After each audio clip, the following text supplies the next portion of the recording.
trying. You know I'd be lying, saying you're the one. That could finally fix me. Looking at my history, I'm bad in love. Up to now. My very first experience with a ghost, and honestly, this is the best way that I can describe it. Like, everybody thinks, like, when you have a paranormal experience, like with a ghost or an apparition, or you think you see something, that it's automatically scary. Because honestly, I don't necessarily know if we are crossing into their realm or if they're coming into ours. My very first experience was at my grandmother's house, and I was 8 years old, and I was having a sleepover with my sister and my cousin, and I was laying on the floor, and my great-grandmother had just recently passed away within like a year. So at that point, like, my grandmother had taken care of my great-grandma, and it was really hard when my grandma, who just so happened to have been, like, I loved her. She was the love of my life, you know? That poor woman had been through hell, you know? And I see so much of myself in her. Her strength, her agility, her compassion, her empathy, her sensitivity to spiritual things, her love for God, and her love for her family, and just her love for people in general. Now, she obviously in her older age got really sick and tired of people and evil and people taking advantage of her or her family. Like, she was Mama Bear. She was Grandmama Bear. You know, nobody screws with Lois's family, period. Or you're going to have Lois come down on you, and you don't want that. My grandmother, she was one of, I think, 8 children. Lived through the Great Depression.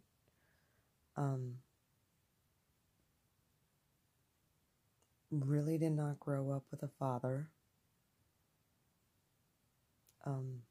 My great-grandmother was, I don't want to put this out there really, but she was a little bit on the promiscuous side. Either way, not that that makes, yeah, probably back in those days it made her a bad person, but you want to know what?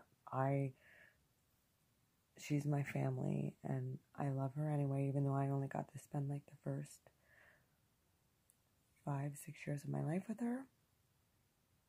She passed when I was like 7. I had this experience with her when I was 8. I was sleeping we all had a slumber party on my grandma's living room floor, and I remember waking up in the middle of the night, and I looked up in my grandma still kept my great-grandma's rocking chair, and I look up, and there my great-grandma is sitting in the rocking chair, and she's just like rocking away, like not even noticing that we were there. And like, I was dumbfounded. As a child, I'm thinking, wait, okay. And she actually spoke to me, and she told me there's going to come a point in life where you're going to need to step up and take care of your grandmother, and I expect you to do so. Well, I mean, as an 8-year-old child, you see something like that, you were bolting. My sister and my cousin were out. I went and jumped in my grandmother's bed, and I crawled under the covers, and my grandma was like, what are you doing? Because I've never done that before. I've always just stayed on, and I'm like, I'm scared, can I sleep with you? And she, of course, she's like, yes, come on in. No, my grandma was great like that. You know, and I never told her the story because I didn't want anybody, like, adults didn't believe in ghosts. I would be told that I was crazy.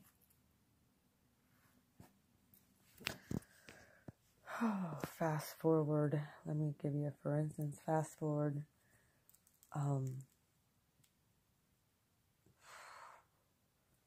Would have been 2009.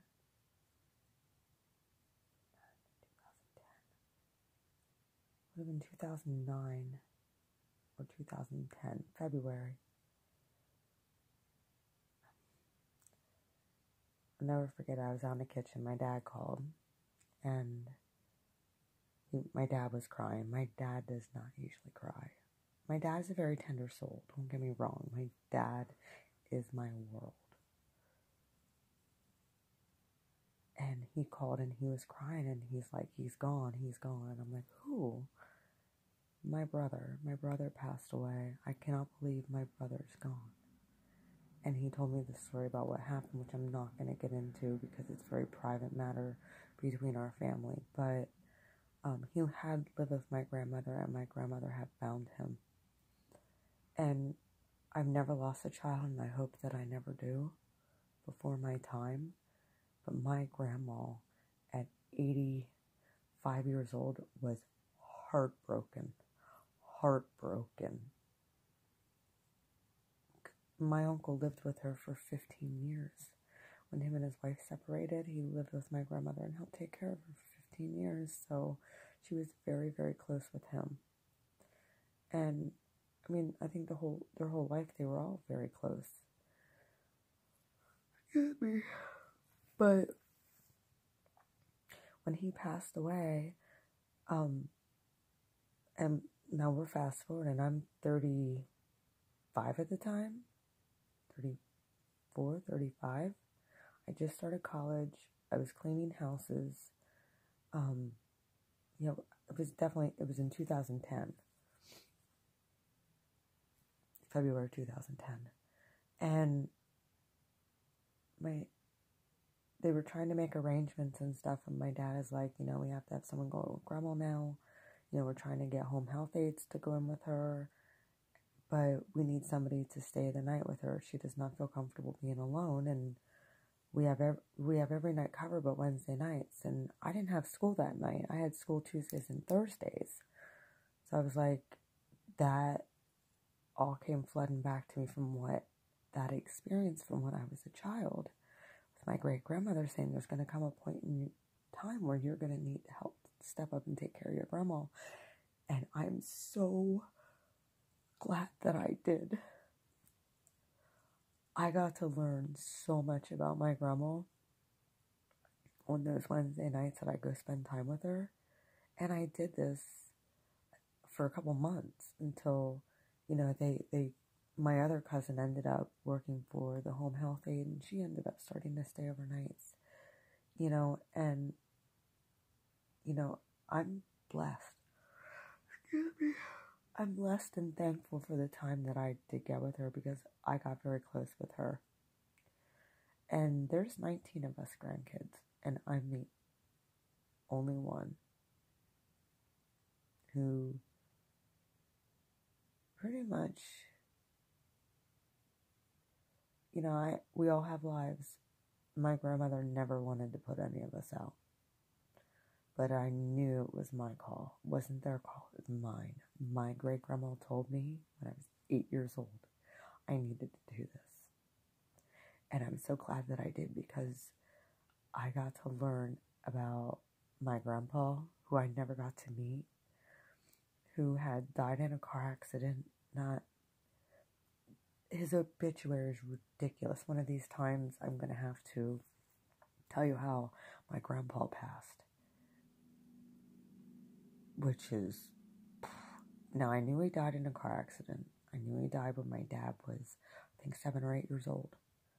It was right after my dad's birthday. It was in August. It might have been a week or so after my dad's birthday. And it was so weird. I was So I am getting tired, but,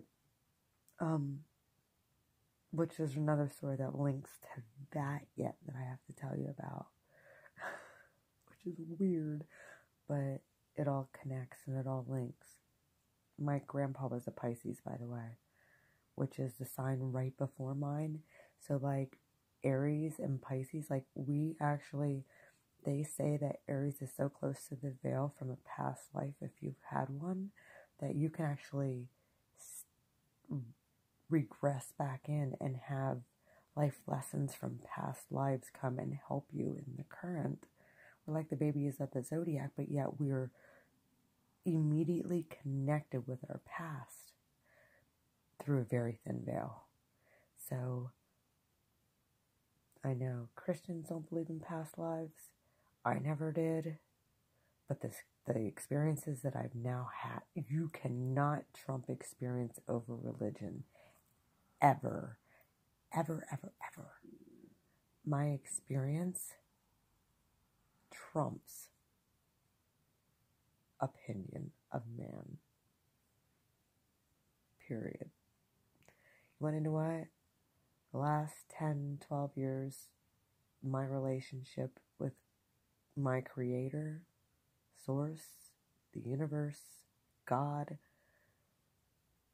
Christ, the spirit, my angels, I'm telling you what, God put me in, he put me through test after test after test. Made me learn lesson after lesson after lesson. There's still one lesson that I'd like to learn, and that's about not telling everybody everything and keeping some things private, especially in my career as far as my professional career. There's just so many things in my professional career that I feel are applicable that can help some of my individuals, but that is one thing that's great advice, and that's advice that I will heed to. If I have to say anything, I'll say it on here, but not about anything that has to do with work. But yeah, started back from my childhood. That was my first experience with the supernatural, and it played out. Yeah, it might have played out way down the line, but it still played out. And the thing is, you know, I kind of go back and forth. Did I dream that with my grandma? Did I actually see that? It scared me enough to make me bolt back to my grandma's room at 8 years old. And then, anytime I used to go and stay with my dad's sister, and they lived at an old farmhouse that was creepy as shit. And there was always stories out there that the place was haunted. I always felt things, but I never saw anything there. I would hear things, but never saw anything. My cousins, on the other hand, they all said they had experiences in that house, and I believe them.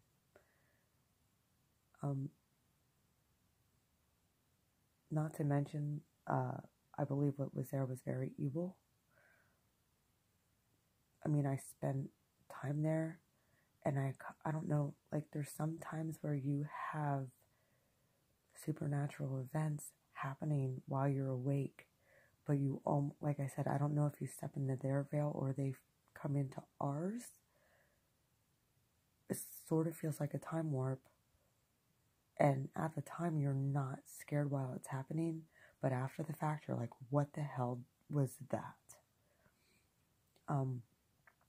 Moving into adulthood, my very first full-blown apparition where I had confirmation from other people. I was in Gettysburg, Pennsylvania. I am from Pennsylvania, by the way. I live in central Pennsylvania, and I would go down to Gettysburg quite often. I love the town. I love history. History is one of my favorite subjects to study. I had studied history in college. Huge Civil War buff. Got great grades in all of my history courses I've taken, except for one that I took at Lock Haven, and there's underlying circumstances which I won't get into on this video. However, when I was in Gettysburg, I was there with my mother, my aunt, and 2 friends, and I just had this weird gut feeling that something weird was going to happen that night, and it was in April. It was really before, like, the start of the season.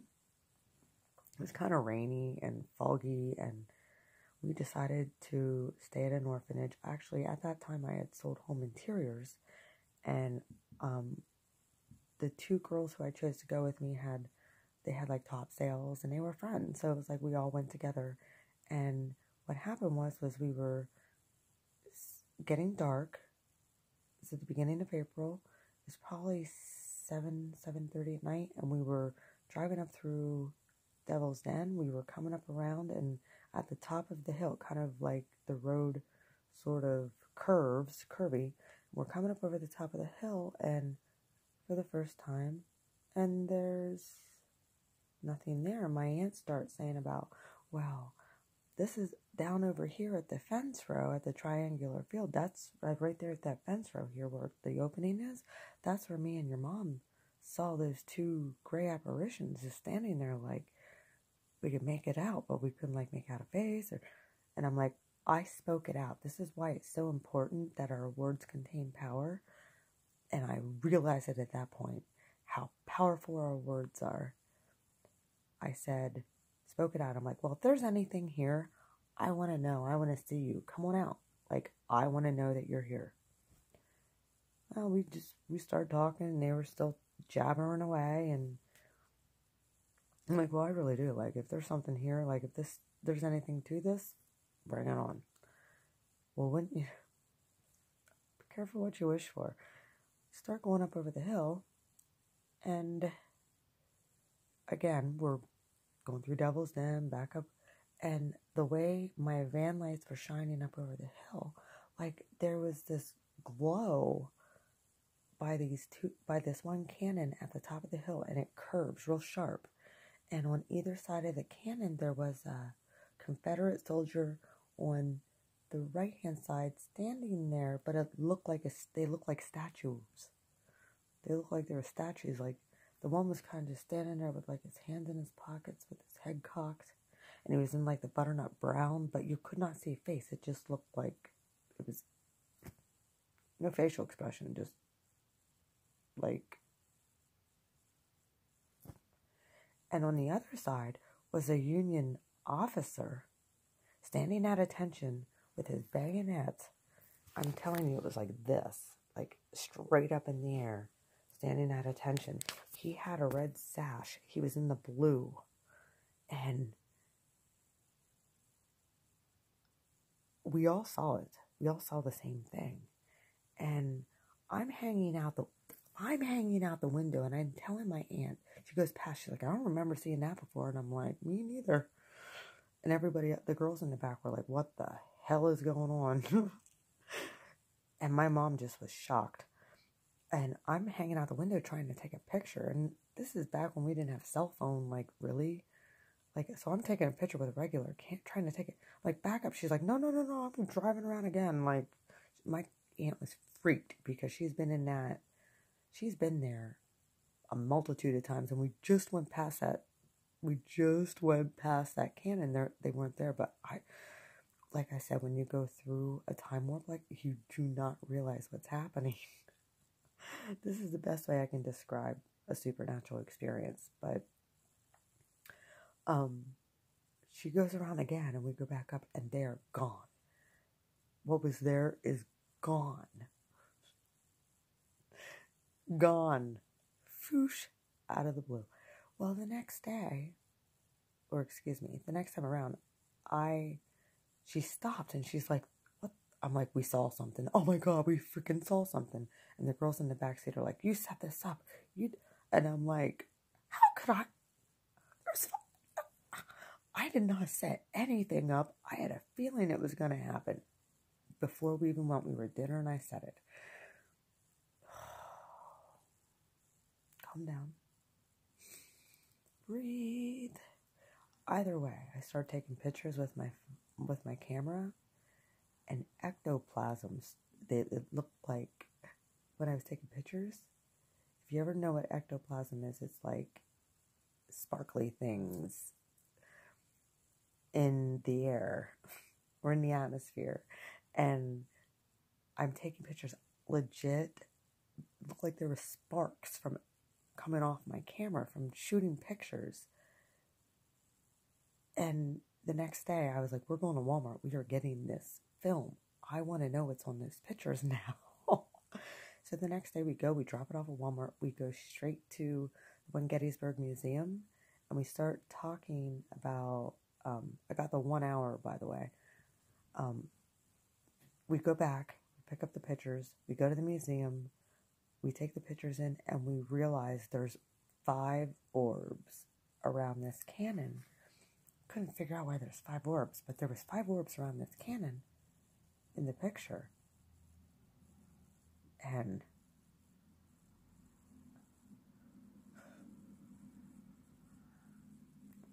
the guy looks, who is a historian, and says, how many men does it take to man a cannon?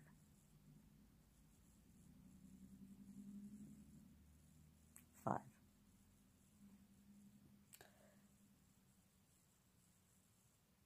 That was my real first experience with a full-blown in-color apparition, was in Gettysburg, Pennsylvania.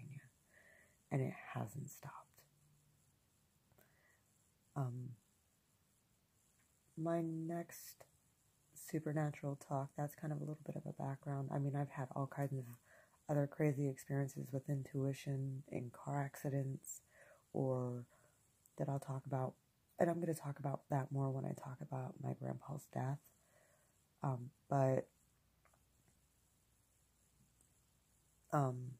Yeah, I think that's all for the night.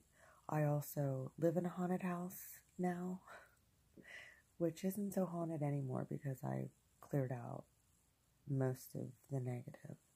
Pretty sure what was here isn't quite here. I've placed angels all around my home. I've placed angels around my kids in my life, even though stuff is trying, and I live in a very oppressive part of Pennsylvania, a very desolate town that needs help, very poor part of the state that really doesn't get a whole lot of attention from the state or federal government. We don't get a whole lot of aid here. But, you know, it is one of those things where my town, our county, does a lot for people.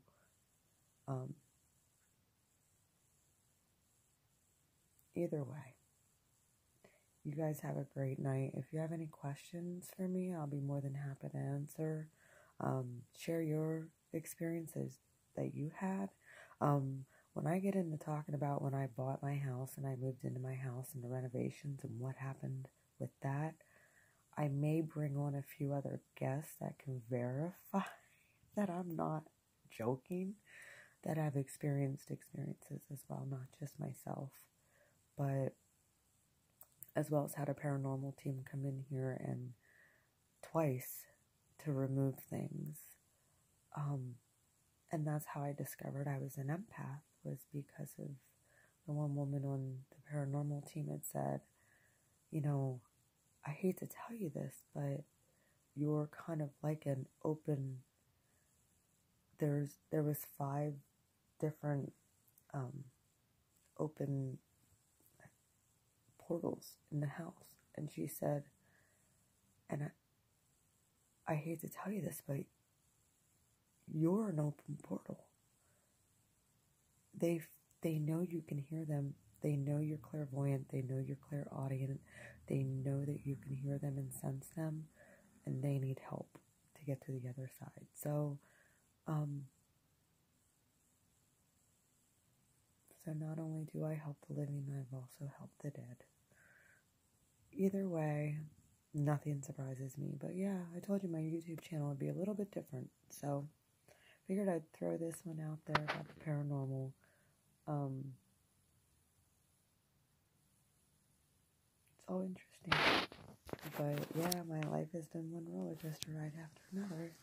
And knowing religion, that don't jive. I don't even think they believe in the devil most of the time. Because some Christians live like the devil. Either way, about getting off of that subject, you guys all have a wonderful, blessed evening. I hope that you dream of lovely things. Pray for me, because I really do need a lot of prayer. I've been being stalked in my dreams a lot lately. Every night, it's one of the two previous narcissists that always end up in my dream. They won't leave me alone, especially this last one. Every night, he's in my dream. And once in a while, the other one creeps in. I don't know why. I need to get him out, but either way, you guys have a wonderful evening, and we shall talk another time.